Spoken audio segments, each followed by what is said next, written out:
நம்ம இப்போ சினிமாவில் பார்த்தது இதில் மேடையில் பார்த்தது அவங்கெல்லாம் போகிறாங்கன்னா அவங்க எப்படி இருப்பாங்கன்னு பார்க்குற ஒரு க்யூரியாசிட்டி வரத்தான் செய்யும். வரத்தான் செய்யும்.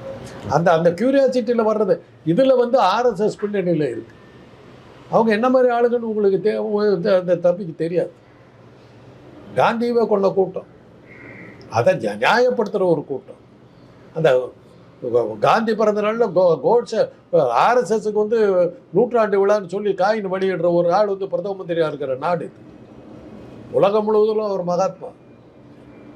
இந்த ஊரில் அவர் வந்து கெட்டவன், காந்தி கெட்டவன், கோட்ஸே நல்லவன். அப்படிப்பட்டவங்க அவங்கக்கிட்ட நீ சிக்கிக்கிட்டு இருக்கிற, கோட்ஸே நல்லவன் சொல்கிற ஒரு கூட்டத்துக்கிட்ட சிக்கிக்கிட்டு இருக்கு. ஜாக்கிரதையார் அவ்வளோதான் சொல்ல முடியும். அதனுடைய விளைவு தான் இந்த இது அவங்களுக்கு தேவையானது கிடைச்சிருச்சு. புல்வாமா தாக்குதல் முடிஞ்சது, அதில் அந்த அர்னாப் கோசாமி மாட்டினான். அர்னாப் கோசாமி பலி கொடுத்துட்டாங்க, போயிட்டு ஓடாட்டாங்க.